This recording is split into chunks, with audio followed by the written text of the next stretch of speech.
Hello friends, నమస్తే. ఈరోజు ఇంకో కొత్త టాపిక్తో మీ ముందుకి. అయితే టెక్స్టైల్లో మీరు ఎవరైతే స్థిరపడాలనుకుంటున్నారో మీకు అందరికీ ఒక బెస్ట్ సలహా నా తరపు నుండి. ఎవరైతే మీరు 10th తర్వాత డిప్లొమా అనేది ఎంచుకోండి దయచేసి.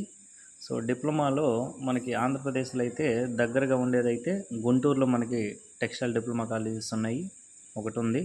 అలాగే నెల్లూరు దగ్గర నాయుడుపేటలో ఒకటి ఉంది. ఈ రెండు మీకు దగ్గరగా ఉండొచ్చు. మ్యాక్సిమం మీరు డిప్లొమాని ఎంచుకొని తర్వాత టెక్స్టైల్ ఫీల్డ్కి వస్తే మీకు బెటర్ ఆపర్చునిటీస్ ఉంటాయి.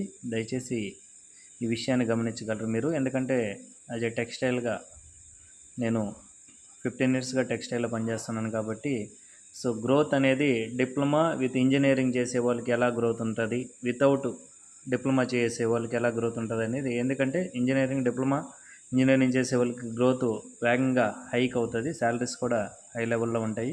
మీరు ఫ్యూచర్లో ఏదైనా ఒక మేనేజర్ కానీ ఒక జిఎం కానీ సెటిల్ అవ్వాలంటే తప్పకుండా మీకు డిప్లొమా అనేది ఉండాలి. 100% విత్ ఎక్స్పీరియన్స్ అడుగుతారు. నో ప్రాబ్లం, ఎక్స్పీరియన్స్ అనేది మీకు పని చేస్తూ అదే వస్తుంది. దయచేసి మీరు ప్రతి ఒక్కరూ ఒకవేళ టెక్స్టైల్లో స్థిరపడాలి అనుకుంటే తప్పకుండా డిప్లొమాని చేసుకోండి. మిగతా వీడియోలో డిప్లొమాలో ఏ కోర్సెస్ ఉంటాయో అది కూడా మీకు స్పష్టంగా చెప్తాను నేను. Thank you so much. ఈ వీడియోని నచ్చితే లైక్ చేయండి మీరందరూ.